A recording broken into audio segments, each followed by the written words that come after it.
tous, bienvenue dans ce nouveau numéro des Vendredis d'Histoire où j'ai décidé de vous lire Ce qui te rend unique de et illustré par Chris Saunders et édité par Gauthier Langros. Alors à votre avis, qu'est-ce qui le rend unique? Il n'y a qu'un seul moyen de le savoir, c'est d'écouter l'histoire. Une fois par an, une fête est organisée, une journée de joie et de jeu, sans oublier la célèbre course. Venez tous, faites un tour et participez au grand spectacle de la forêt. Léon adore le grand spectacle, c'est son jour préféré. Il voudrait y participer à sa façon à lui. Il y a des prix à gagner pour les meilleurs, mais comment pourra-t-il se distinguer des autres?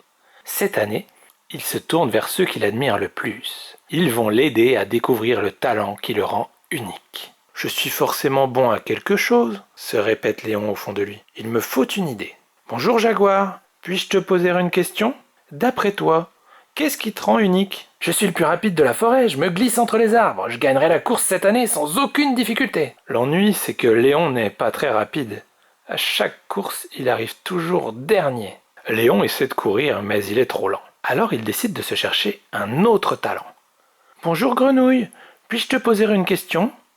D'après toi, qu'est-ce qui te rend unique? » Je me suis entraîné durement pour mettre au point mon numéro. Je serai la plus grande acrobate que le spectacle ait jamais vue. Léon observe Grenouille sauter et bondir, mais accroché à sa branche, il finit par s'endormir. Alors qu'il rêve, la branche fragile se brise. Crac! Il tombe dans les feuilles où il se réveille en douceur. Léon n'est pas très doué pour se balancer dans les airs. Alors il décide de se chercher un autre talent. « Bonjour serpent, puis-je te poser une question? D'après toi, qu'est-ce qui te rend unique? »« Je suis un magicien, » siffle le serpent. « Mes tours sont les meilleurs. Sors une carte, celle que tu veux, et laisse-moi deviner. » Léon tire un 8, ou bien est-ce un 3? L'ennui, c'est qu'il n'a pas une très bonne vue. Serpent annonce 8. Mais Léon ne peut pas vérifier si Serpent a bien deviné. Désormais, Léon connaît les talents de ses amis. « Et moi, qu'est-ce qui me rend unique? Je ne devrais peut-être pas tenter d'être comme eux, » se dit-il. « Et si moi j'essayais autre chose ?» Les paresseux réfléchissent mieux quand ils sont perchés dans les arbres, là où Léon est si bien avec son déjeuner et une petite tasse de thé. Tout à coup, Léon comprend. « Je me suis trompé sur toute la ligne.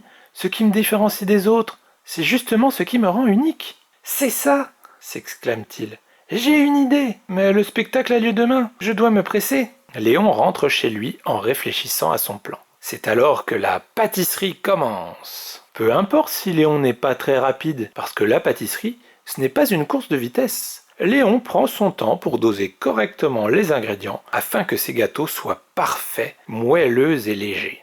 Léon n'a pas les bras qu'il faut pour se balancer, mais ils sont parfaits pour mélanger. Il remue et fouette, coiffé de sa toque blanche, ajoute une pointe de ceci et un soupçon de cela. Même si Léon n'a pas la meilleure vue du monde, il perçoit bien des choses par le toucher et l'odorat. Il travaille ainsi toute la nuit, décorant ses gâteaux jusqu'aux premières lueurs du jour. Léon met ses pâtisseries dans des boîtes prêtes à partir, puis il prend le chemin du grand spectacle de la forêt. Bip bip, tut tut. Il traverse la foule en faisant bip bip, tut tut. Il est tellement impatient qu'il en a oublié de dormir. Léon présente ses gâteaux. Un chef-d'œuvre. La foule l'acclame et cela lui fait chaud au cœur. Il a utilisé ses talents du mieux possible et chacun en reçoit une petite part, de quoi se sentir unique à son tour. Tout le monde tombe d'accord. Léon mérite de gagner le premier prix. « Tu es le meilleur, Léon !» Il n'en croit pas ses yeux. « J'ai fait tant d'efforts pour être comme tout le monde, alors qu'il me fallait juste avoir confiance en moi ?» Léon commence à voir la vie autrement. Il sait où il va et désormais, tout est possible. Fin. Alors, ça vous a plu? Vous avez vu, pour gagner le concours, finalement, Léon le paresseux n'a pas cherché à imiter le talent de ses amis, mais plutôt à trouver le talent qui lui était propre. Il a donc pris tout son temps, ce qu'il fait le mieux, pour pouvoir faire un délicieux gâteau, ce qui lui a permis d'être considéré comme le meilleur pour le grand spectacle. Ce qui prouve bien qu'il ne faut pas chercher absolument à être comme les autres, mais faire ce qui nous plaît et cultiver notre différence. Donc voilà, sur ces bonnes paroles, il ne me reste plus qu'à vous souhaiter une excellente journée, un excellent week-end, et je vous dis à la semaine prochaine pour une nouvelle Vendredi d'Histoire. Salut!